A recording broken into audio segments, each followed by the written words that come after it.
Assalamualaikum warahmatullahi wabarakatuh. Perkenalkan, nama saya Reza Fernia Febrina. Pada kesempatan ini saya akan menjelaskan tentang detektor kromatografi.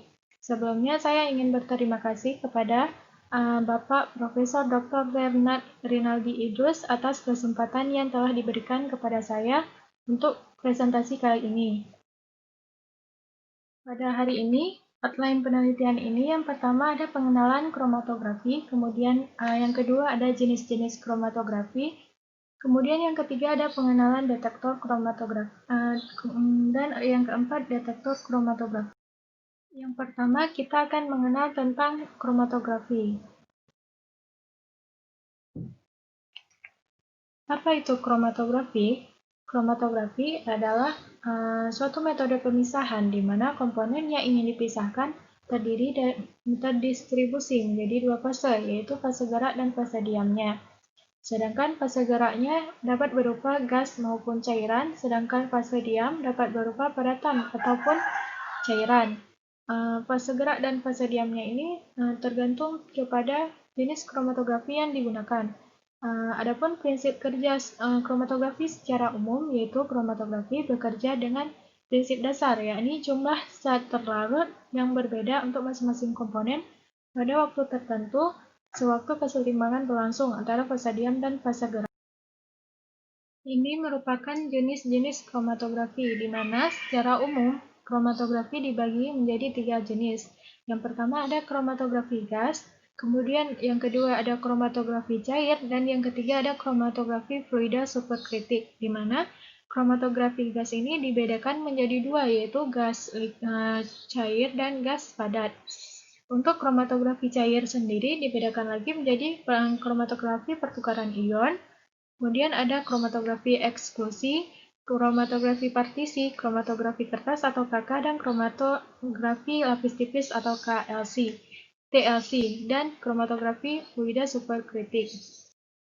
Kemudian kita akan mengenal apa itu detektor.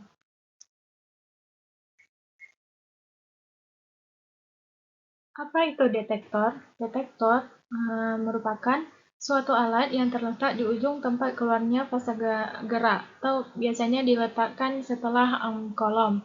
Kemudian adapun fungsi detektor itu sendiri, yaitu yang pertama yaitu untuk mendeteksi adanya komponen sampel di dalam kolom, yaitu secara kualitatif, dan menghitung kadarnya secara kuantitatif. Adapun syarat-syarat suatu detektor, yang pertama memiliki sensitivitas yang tinggi, kemudian tingkat noise-nya rendah, kemudian respon linear yang luas, respon yang baik terhadap sampel yang diidentifikasi, stabilitas, dan operasinya mudah. Yang pertama kita akan mengenal apa itu kromatografi gas. Kromatografi gas adalah suatu metode pemisahan yang terdiri atas dua macam komponen atau lebih berdasarkan pada distribusi antara fase diam yang berupa cairan maupun padatan dan fase gerak yaitu gas. Kemudian adapun prinsip kerja kromatografi gas yaitu dengan pemisahan campuran dalam jumlah mikrogram dengan melewatkan sampel yang diuapkan dalam aliran gas melalui kolom yang mengandung fase cair atau padat. Komponen bergerak dengan laju yang berbeda karena perbedaan titik didih, larutan, maupun adsorpsi. Kemudian ini merupakan komponen yang terdapat pada kromatografi gas, yaitu terdapat injektor yang berfungsi untuk menginjeksikan sampel, kemudian ada tabung gas, ada kolom, ada detektor, ada oven, dan recorder. Berikut ini merupakan detektor pada kromatografi gas. Yang pertama, ada thermal conductivity detector atau TCD, disebut juga sebagai detektor konduktivitas thermal, di mana pada thermal conductivity detector ini digunakan untuk mengidentifikasi senyawa organik secara universal. TCD ini bersifat keras, fleksibel, dan mudah digunakan, sehingga TCD ini lebih banyak digunakan daripada yang lain. Akan tetapi TCD ini memiliki sensitivitas yang kurang kurang dari FID. Adapun PCD ini seperti pada gambar terlihat bahwa PCD ini mengandung terdiri dari dua filamen, di mana filamen ini akan dipanaskan secara elektrik dalam sel dengan temperatur tertentu, di mana pada kondisi normal ada aliran panas yang stabil dari filamen ke badan detektor, sedangkan pada keadaan di mana analit terelusi, maka konduktivitas termalnya akan menurun sehingga dapat diukur dan dibaca. Kemudian ada flame ionization detector atau detektor ionisasi nyala, di mana FID ini biasanya digunakan untuk mengidentifikasi senyawa hidrokarbon.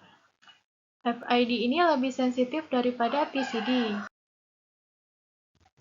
FID ini biasanya digunakan untuk secara umum, yaitu pada bidang petrokimia, farmasi maupun gas alam. Adapun prinsip dari FID ini sendiri adalah mendeteksi komponen yang sudah terionisasi melalui proses ionisasi dalam pembakaran. FID biasanya menggunakan nyala api atau api hidrogen atau udara atau flame yang ditunjukkan pada warna kuning pada gambar FID ini. Kemudian ada mengandung elektroda, di mana elektrodanya ditunjukkan oleh tanda positif dan negatifnya.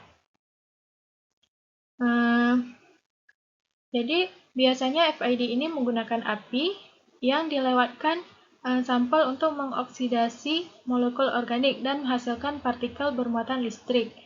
Ion dikumpulkan dan menghasilkan sinyal listrik yang kemudian diukur. Nah, biasanya elektroda yang diletakkan berdampingan dengan nyala api berbahan bakar nitrogen. Kemudian ada electron capture detector atau detektor penangkap elektron, di mana mekanismenya yaitu mekanisme deteksinya melibatkan emisi partikel radioaktif beta dari 63 nikel. Partikel beta ini sendiri menghasilkan elektron termal dari gas pembawa. Aliran elektron sebagai hasil ionisasi gas pembawa atau nitrogen, argon ataupun metan dalam ECD memberikan sinyal berupa baseline pada suatu kromatogram.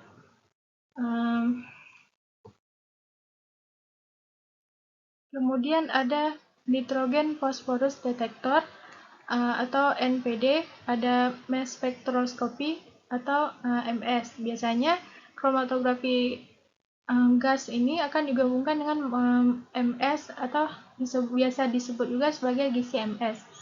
Adapun detektor lain yang digunakan pada kromatografi gas yaitu ada flame photometric detector atau FPD, kemudian ada chemiluminescent detector, ada LCD, dan ada photoionization detector atau PED, atomic emission detector atau AED, dan ada FTIR.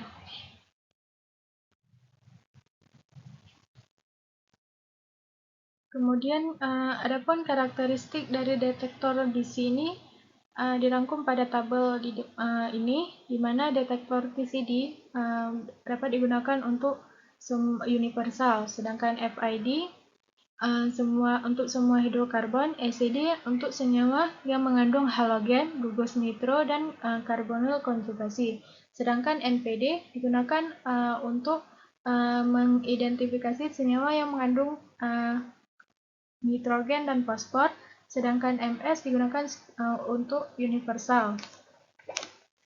Adapun aplikasi PCD ini diaplikasikan pada gas, kemudian FID diaplikasikan pada senyawa organik, ECD dan NPD diaplikasikan pada obat dan pestisida, sedangkan MS dapat digunakan untuk penentuan kualitatif maupun kuantitatif.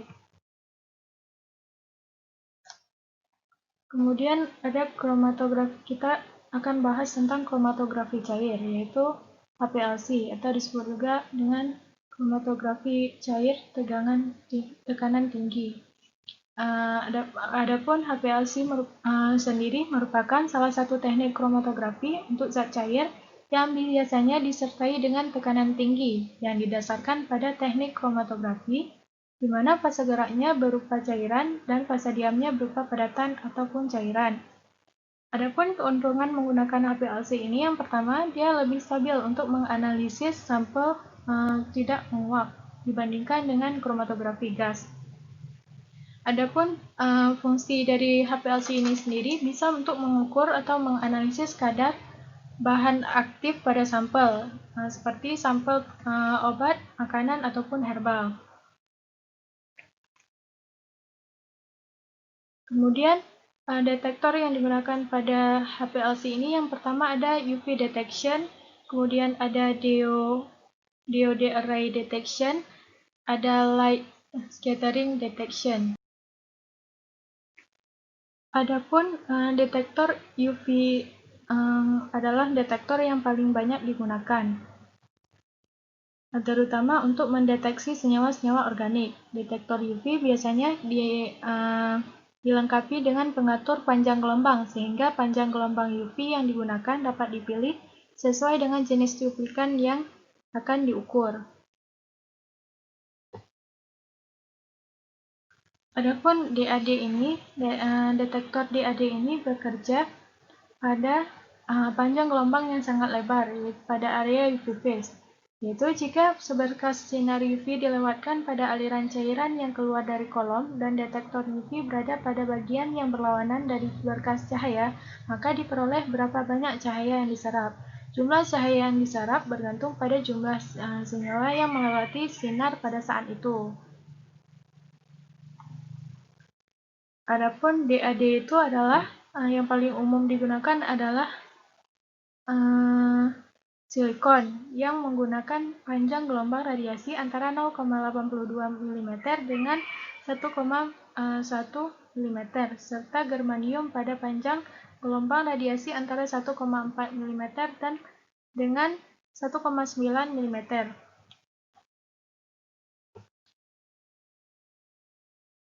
Kemudian ada detektor light scattering. Ada refractive index detector, yaitu suatu detektor yang bekerja dengan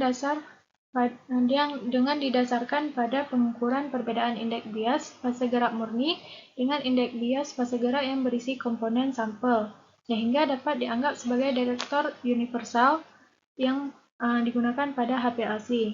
Namun, detektor ini kurang sensitif dibandingkan dengan detektor ultraviolet dan sangat peka terhadap perubahan suhu. Ini merupakan gambar dari detektor RI refractive index ini. Kemudian, adapun detektor lain yang digunakan pada kromatografi cair, yaitu ada filter photometric detection dan mass spectrometric detection. Berikut ini merupakan tabel detektor HPLC beserta selektivitasnya, MLOD-nya, dan gradiennya, di mana UV digunakan untuk chromophore, MS memiliki selektivitas yang tinggi, sedangkan fluorescence digunakan untuk grup atau gugus fluoresen, elektrokimia untuk grup oksidasi reduksi, dan refraksi indeks bias untuk universal. Adapun karakteristik dari masing-masing detektor ini, UV memiliki karakteristik yaitu sensitif, kemudian paling sering digunakan, selektif terhadap gugus dan struktur tidak jenuh, tidak peka terhadap perubahan suhu, dan kecepatan alir fase gerak. Juga selektif bagi senyawa yang mengandung gugus kromofor, seperti yang tertera pada tabel. Kemudian ada fluoresensi, di mana karakteristik dari fluoresensi detektor ini memiliki karakteristik sensitif, kemudian dia selektif, tidak peka terhadap perubahan suhu, dan kecepatan alir fase gerak. Juga kemudian untuk elektrokimia memiliki Detektor elektrokimia memiliki karakteristik yaitu sensitif terhadap suhu dan kecepatan alir fase gerak, tetapi tidak dapat digunakan untuk elusi gradien.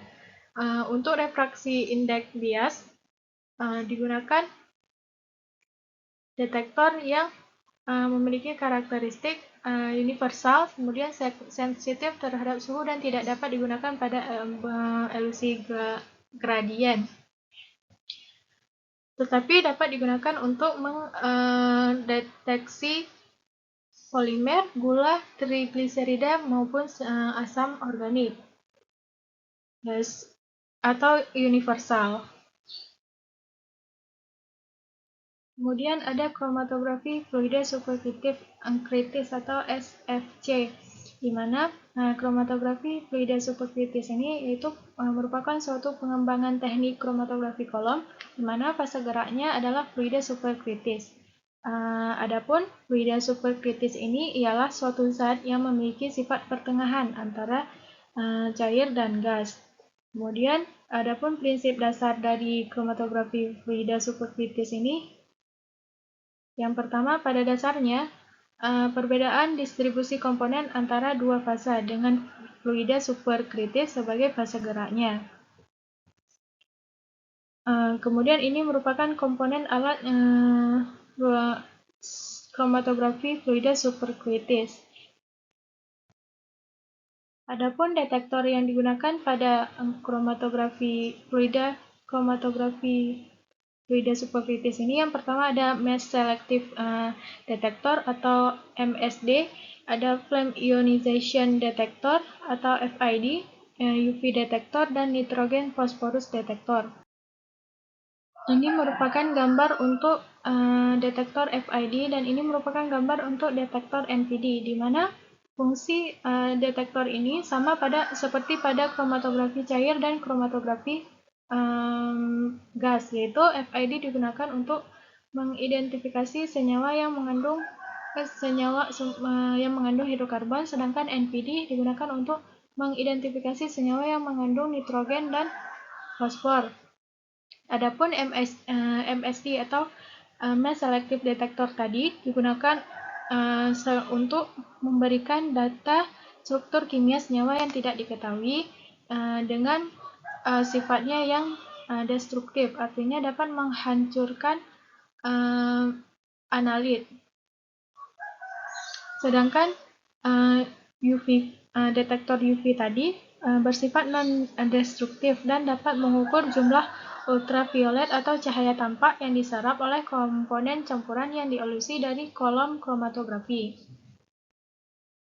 Ini merupakan daftar pustaka yang menjadi referensi pada presentasi ini. Demikian presentasi yang dapat saya sampaikan. Lebih dan kurang saya mohon maaf. Wabillahi taufiq wal hidayah. Assalamualaikum warahmatullahi wabarakatuh.